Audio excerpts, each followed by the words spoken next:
Un convoi occidental s'arrête brusquement, comme figé par une force invisible. Après plusieurs jours d'observations discrètes et de signaux radio irréguliers, ce silence soudain devient une révélation. La vulnérabilité de ce mouvement, jusque-là furtif, émerge au grand jour. Ibrahim Traoré, en transformant un déplacement caché en un acte de souveraineté publique, ouvre une nouvelle ère. Que signifie ce moment où l'implication politique d'un geste devient plus forte que la force elle-même ? Ce que vous allez découvrir dans les prochains instants va bouleverser l'interprétation des événements dans le Sahel.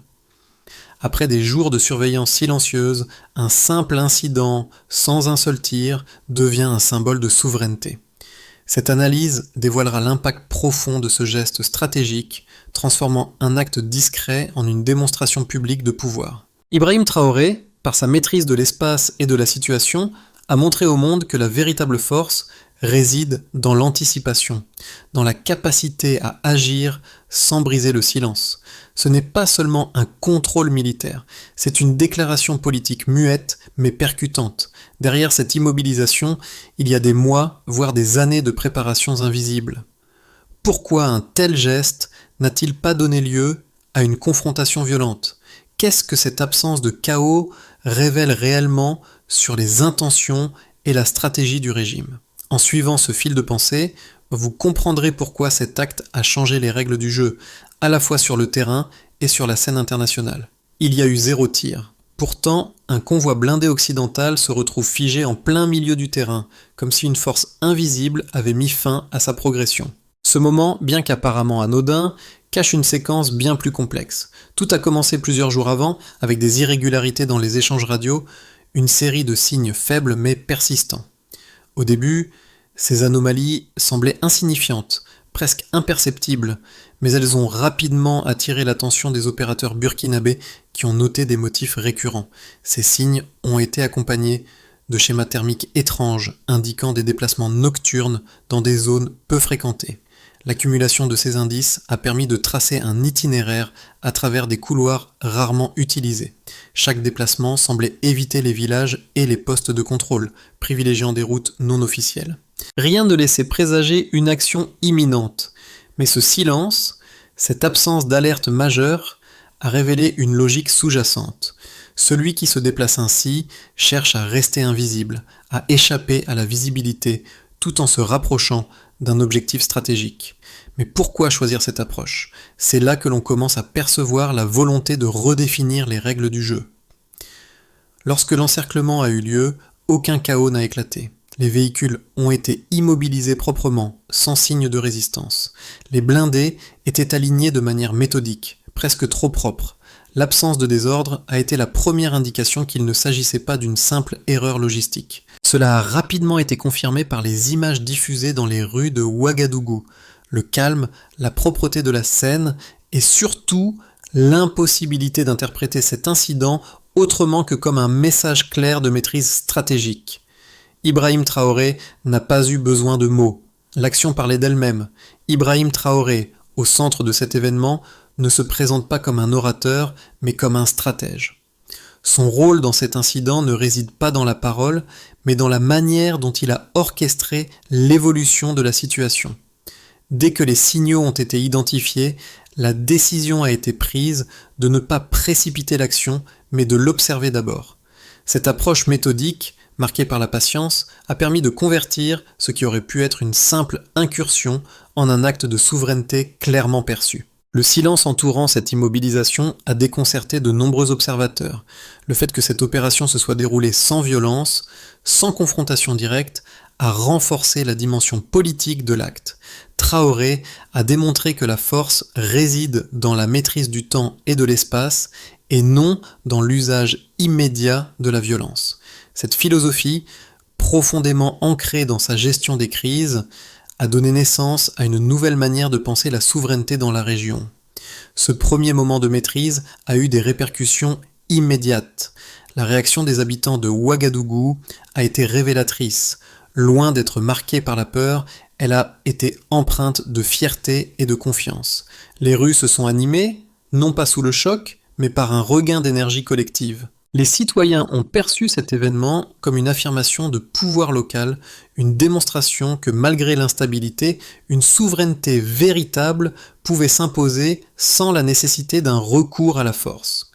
L'incident qui a secoué le Sahel a débuté bien avant que les blindés ne se retrouvent figés dans un silence étrange. Le premier signe est venu de la surveillance locale, avec des irrégularités dans les échanges radio. Ces anomalies, observées sur plusieurs jours, ont attiré l'attention des opérateurs burkinabés.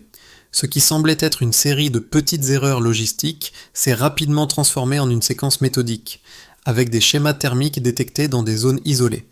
Un premier indice qu'un mouvement était en cours, mais difficile à détecter sans la vigilance constante des observateurs. Les jours suivants ont vu l'intensification des observations. Les déplacements du convoi soigneusement surveillés ont évité les grandes routes et les zones de surveillance habituelles. Ils ont pris des itinéraires moins fréquentés, souvent inaccessibles pour le trafic officiel. Les forces en présence cherchaient à s'éclipser, à se rendre invisibles. Ce choix délibéré de zone d'ombre a révélé une volonté de rester discret, de passer sans alerter les autorités locales ou internationales. Tout dans cette trajectoire suggérait une opération minutieusement planifiée, non pas un simple acte de passage. Puis vint la nuit où l'encerclement a été mis en place. L'action était claire et déterminée. Le convoi n'allait pas simplement être intercepté, il allait être neutralisé. Pourtant, ce qui est frappant dans cette phase de l'opération, c'est l'absence totale de chaos. Aucun coup de feu n'a été tiré, aucune sirène n'a retenti pour signaler une alerte. Les véhicules ont été stoppés net, comme si un fil invisible les avait figés. L'absence de signes de lutte a été la première indication que ce n'était pas une réponse improvisée. Ce n'était pas une capture classique, c'était une démonstration. Le calme entourant cette immobilisation a renforcé l'impact de l'événement. Ce silence, cependant, a eu un effet bien plus puissant que n'importe quel cri ou geste violent. La scène, figée sous la lumière du jour, est devenue un message en soi. La manière dont les véhicules étaient disposés, parfaitement alignés et sans signe de débandade, a fait naître une prise de conscience collective. C'était un acte de maîtrise, une démonstration que l'action ne nécessitait pas la violence. Il ne s'agissait pas d'une réaction chaotique, mais d'une méthode. Ce basculement de l'ombre à la lumière a pris tout son sens au matin, lorsque les premières images de l'incident ont été diffusées dans les rues de Ouagadougou. Les autorités locales ont été rapides à réagir. Le message était clair, ce n'était pas simplement un incident isolé, mais un signe de souveraineté retrouvée. L'exposition des blindés immobilisés à la lumière du jour a permis de transformer un événement technique en un événement politique.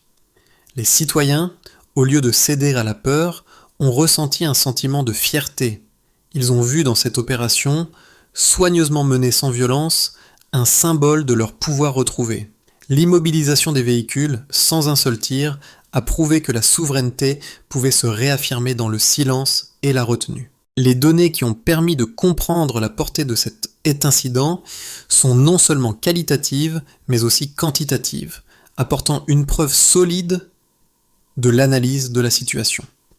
Lors des premières heures de l'incident, les opérateurs burkinabés ont relevé 3 indicateurs clés qui ont alimenté les conclusions stratégiques, les irrégularités radio, les schémas thermiques et la durée de l'observation. Le premier indice est venu des échanges radio. Les anomalies détectées, bien qu'à première vue insignifiantes, se sont répétées sur plusieurs jours, formant ainsi un motif régulier. Ces irrégularités ont été relevées dans des zones géographiques où elles étaient rarement observées. En moyenne, 3 types de signaux radio ont été enregistrés sur une période de 6 jours, signalant la présence d'un mouvement discret. Ces informations ont été cruciales pour définir une première analyse sur la trajectoire probable du convoi.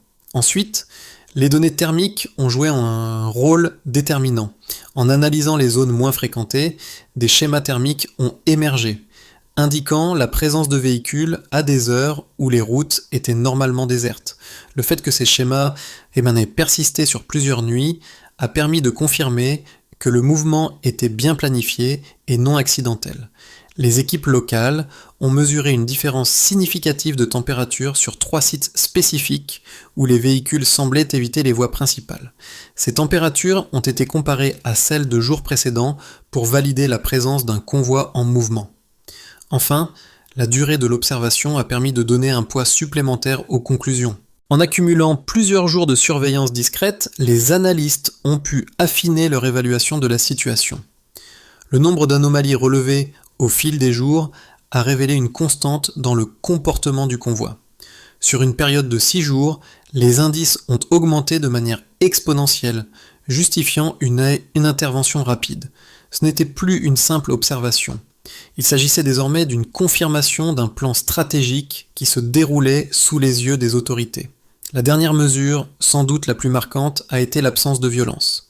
La neutralisation du convoi a été réalisée sans un seul coup de feu, ce qui représente une donnée fondamentale. La propreté de l'opération, mesurée par la réaction sur le terrain et par l'absence de résistance, a permis de conclure que cet acte était le résultat d'une stratégie réfléchie, où la violence n'était pas une priorité.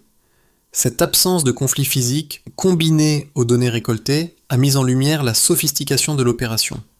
Les résultats quantitatifs ont non seulement validé l'analyse, mais ont également permis de démontrer que la véritable puissance réside dans la capacité à surveiller, à attendre et à frapper au moment stratégique.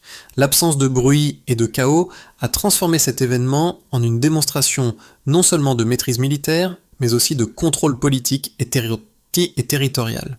Deux interprétations opposées de l'incident sont apparues, chacune tentant de rendre compte de l'événement de manière différente. D'un côté, certains analystes ont tenté de réduire l'événement à un simple malentendu logistique. Dans cette version, le convoi bloqué sur un axe secondaire aurait été mal orienté en raison de problèmes de coordination interne. L'absence de violence aurait été une simple conséquence d'une confusion non intentionnelle, les véhicules ayant suivi un itinéraire mal attribué. Selon cette lecture, l'opération n'aurait pas été un acte intentionnel de souveraineté, mais une erreur de logistique, une coïncidence malheureuse. Cependant, cette lecture semble fragile face aux données accumulées. La répétition des anomalies radio pendant plusieurs jours, les schémas thermiques constants et le choix délibéré de routes moins fréquentées pointent vers une préparation minutieuse et non un simple échec de coordination. L'absence de chaos, la propreté de l'opération soutiennent l'idée que ce n'était pas un accident mais une démonstration planifiée de souveraineté. Les autorités burkinabées n'ont pas réagi de manière impulsive, elles ont agi en connaissance de cause, attendant le moment précis pour neutraliser le convoi.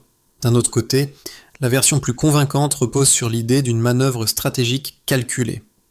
En effet, l'opération semble suivre une logique réfléchie, non pas d'une erreur, mais d'une intention bien structurée.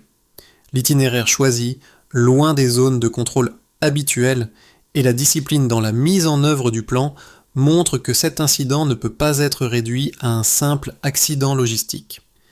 La maîtrise du terrain et du tempo par Ibrahim Traoré suggère que cet événement a été soigneusement orchestré pour envoyer un message fort sans recourir à la violence. Les éléments de preuve, qu'il s'agisse des données radio, thermiques ou de l'absence totale de résistance, plaident en faveur de cette lecture stratégique.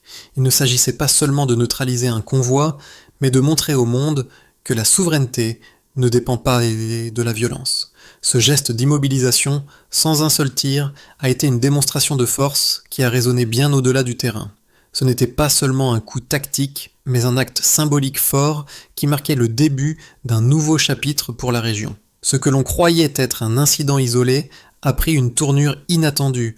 En exposant publiquement les blindés immobilisés, Ibrahim Traoré a fait plus que simplement stopper un mouvement, il a changé le cadre de l'interprétation. Cette scène figée sous le soleil de l'aube est devenue un message politique clair.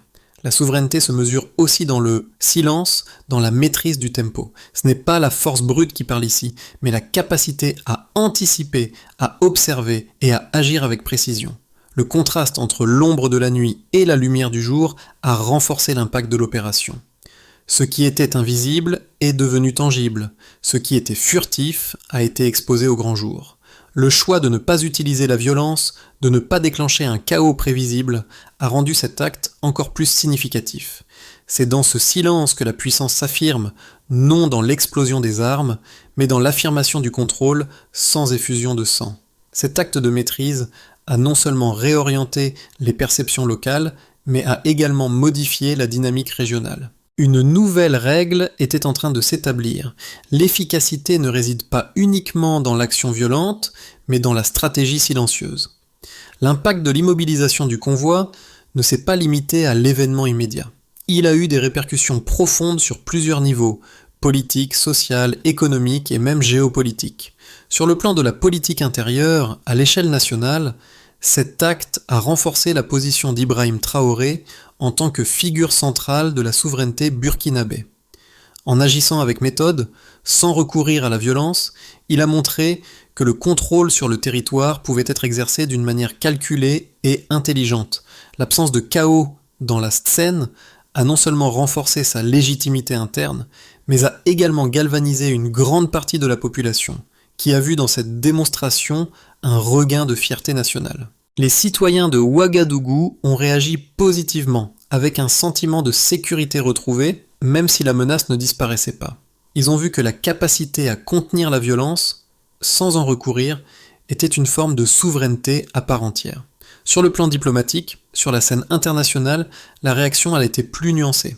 Certains acteurs étrangers ont tenté de minimiser l'incident, en invoquant des erreurs de coordination logistique, mais l'impact visuel et symbolique de l'opération a rendu cette explication difficile à maintenir. Le message envoyé par Traoré était clair. Le Burkina Faso ne permettrait pas que ses frontières soient franchies sans explication. Et plus encore, que des incursions militaires, même furtives, seraient surveillées de près et neutralisées méthodiquement. Les chancelleries étrangères ont dû reconsidérer leurs approches du Sahel, une région où la zone d'ombre politique et militaire commence à se réduire, et où le contrôle local se fait de plus en plus visible. Sur le plan économique et social, l'impact immédiat a été paradoxal. D'un côté, l'angoisse initiale a conduit à une certaine hésitation dans les entreprises locales. Cependant, cette situation a rapidement évolué avec une reprise d'activité dans les zones proches des grands axes. Les commerçants ont vu une légère reprise de la circulation et des échanges, attirés par la curiosité des citoyens et par un regain de confiance dans la stabilité apparente de la situation. Le commerce local a senti un petit afflux de clients qui cherchaient à comprendre l'événement tout en échangeant des opinions sur sa signification. Ce retour partiel à la normalité montre à quel point la stabilité, même apparente, peut entraîner des effets tangibles sur le quotidien. À l'échelle géopolitique régionale, le Sahel, avec ses tensions géopolitiques et ses alliances fluctuantes, a vu une modification dans ses dynamiques internes. Le Mali et le Niger ont rapidement exprimé leur soutien à l'opération, considérant cet acte comme un renforcement de la solidarité régionale contre les incursions extérieures. Ce signal a renforcé l'idée que les pays de la région étaient prêts à collaborer davantage, à protéger leurs espaces et à surveiller plus étroitement leurs frontières communes. Le message était clair. Les incursions étrangères, quelle qu'en soit la nature, ne seraient plus tolérées sans une réponse régionale coordonnée. L'incident a ainsi renforcé les liens entre ces pays, avec des implications qui pourraient s'étendre au-delà du Burkina Faso. Dans les mois à venir, l'incident de l'immobilisation du convoi pourrait entraîner 3 trajectoires possibles pour le Burkina Faso et la région du Sahel.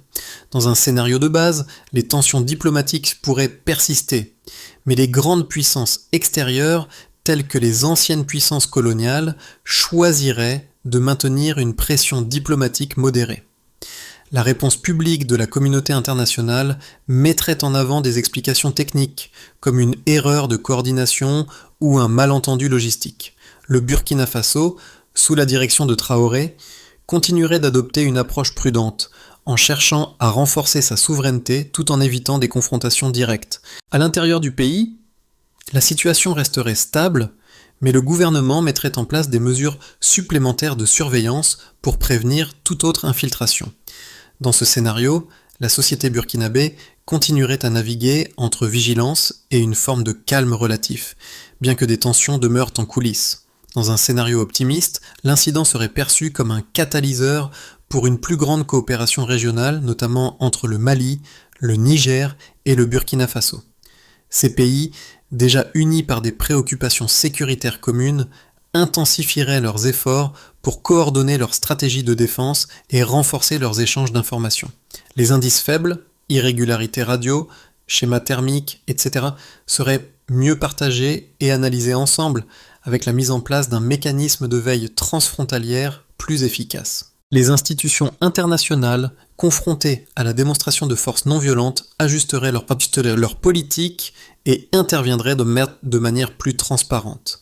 L'impact sur les populations locales serait positif, avec un renforcement de la confiance en l'État et en ses capacités à protéger le territoire sans recourir à des violences extrêmes. Cette trajectoire pourrait également ouvrir la voie à un regain d'intérêt économique dans la région, attirant des investissements dans des secteurs sécurisés par ces nouvelles dynamiques de coopération. Dans un scénario défavorable, l'incident pourrait être interprété de manière négative par certains acteurs extérieurs, notamment les puissances occidentales, qui durciraient leur ton à l'égard du Burkina Faso. L'incident serait perçu comme une démonstration d'une gouvernance plus autoritaire et d'une volonté de contrôle accrue, ce qui pourrait mener à un isolement diplomatique partiel du pays. Sur le terrain, des tensions internes pourraient émerger, avec une augmentation des incidents de violence ou de répression à l'encontre des opposants. L'isolement économique et les sanctions potentielles pourraient exacerber les difficultés sociales, entraînant une instabilité accrue. Les entreprises locales pourraient se retrouver confrontées à des obstacles supplémentaires et la vie quotidienne des citoyens pourrait être perturbée par une incertitude croissante concernant la direction du pays. L'incident du convoi immobilisé, bien que lié à des dynamiques politiques et militaires complexes, a un impact qui va bien au-delà des cercles décisionnels. Ce genre d'événement, lorsqu'il est exposé publiquement, touche plusieurs strates de la société et résonne différemment selon les perspectives. Du point de vue de la population locale, pour les citoyens burkinabés, l'immobilisation du convoi représente plus qu'une simple démonstration de force. Elle symbolise un regain de souveraineté, un sentiment de contrôle retrouvé. Là où la violence aurait pu faire naître la peur, l'absence de conflit crée un espace pour la réflexion et la fierté. Les habitants, loin de se laisser envahir par l'angoisse, ont commencé à discuter de la signification profonde de l'incident. Le Burkina Faso ne serait plus une zone de transit où les puissances étrangères passent et repassent à leur gré, mais un territoire capable de se défendre et d'imposer ses règles. Ce sentiment de sécurité relative, renforcé par la discipline du gouvernement, s'est rapidement diffusé dans les discussions de quartier, les commerces locaux et les cafés. Du côté des jeunes générations, les jeunes en particulier, se sont emparés de cet événement comme d'un symbole de changement. Cet acte a été perçu comme une rupture avec les pratiques passées et un pas vers une plus grande autonomie nationale. Dans les rues de Ouagadougou, des discussions se sont engagées sur l'avenir du pays et comment cet acte pouvait remodeler la perception de la souveraineté et de l'autorité gouvernementale. Plutôt que de se sentir écrasés par l'histoire, ils ont vu en ce geste un message de résilience et d'affirmation. Pour la communauté internationale, à l'échelle internationale, la communauté mondiale a pris conscience que l'Afrique de l'Ouest, et particulièrement le Burkina Faso, était en train de redéfinir son rapport à l'influence extérieure. L'incident a envoyé un message fort. La région est prête à faire respecter ses frontières et à repenser les règles du jeu géopolitique. Cet événement n'a pas seulement affecté les habitants, mais a également amplifié un dialogue mondial sur les nouveaux rapports de force en Afrique. L'immobilisation du convoi a révélé la nécessité d'un cadre de sécurité plus rigoureux et plus coordonné, tant au niveau national que régional. Pour éviter une escalade et renforcer la souveraineté du Burkina Faso, tout en consolidant la stabilité régionale, plusieurs étapes doivent être suivies. D'abord, il faut miser sur une surveillance accrue et un partenariat régional. La première étape est d'améliorer la surveillance transfrontalière en mettant en place un système d'échange d'informations entre les pays du Sahel. Le Burkina Faso, le Mali et le Niger devraient développer une base de données commune permettant de suivre les mouvements militaire et les communications suspectes. Ce partenariat permettrait de créer une zone de vigilance renforcée où chaque pays aurait un accès direct aux informations sensibles. En parallèle, une formation commune pour les forces de sécurité des 3 pays devrait être mise en place pour assurer une réponse coordonnée en cas de nouvelles intrusions. Ensuite, il est essentiel de développer une stratégie de communication unifiée. Il est essentiel d'adopter une stratégie de communication claire et unifiée, tant à l'intérieur qu'à l'extérieur du pays. Le gouvernement burkinabé doit organiser des campagnes d'information destinées à la population pour expliquer l'importance de la souveraineté et le rôle de la surveillance dans la défense du territoire. À l'international, des canaux diplomatiques doivent être ouverts pour clarifier la situation, souligner les intentions pacifiques du Burkina Faso et apaiser les tensions éventuelles avec les puissances étrangères. Enfin, en renforçant l'autonomie économique et sécuritaire, une autonomie économique doit être renforcée pour limiter la dépendance à l'extérieur. L'investissement dans des infrastructures locales, en particulier dans les secteurs stratégiques comme l'énergie, les transports et les technologies, est crucial. Parallèlement, une réorganisation des forces armées et des services de renseignement nationaux est nécessaire pour garantir que le pays puisse continuer à répondre de manière autonome aux menaces futures, sans se laisser influencer par des puissances extérieures. Ce moment où les blindés, figés au soleil du matin, ont été exposés au monde entier restera dans les mémoires comme un tournant symbolique. Ce geste d'immobilisation, silencieux mais puissant, a transformé un simple incident en un message fort de souveraineté retrouvée. Ibrahim Traoré, en choisissant de ne pas recourir à la violence, a prouvé que la force réside parfois dans la maîtrise du temps et de l'espace, dans la capacité à agir sans déclencher de chaos. L'événement a également redéfini le rôle des citoyens dans cette dynamique de souveraineté.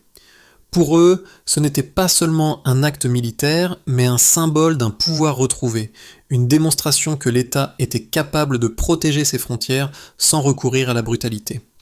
À travers ce geste, les Burkinabés ont compris que leur territoire ne serait plus un espace de passage pour les forces étrangères, mais un espace protégé, maîtrisé. À travers ce silence maîtrisé, un message clair a été envoyé à la région et au monde.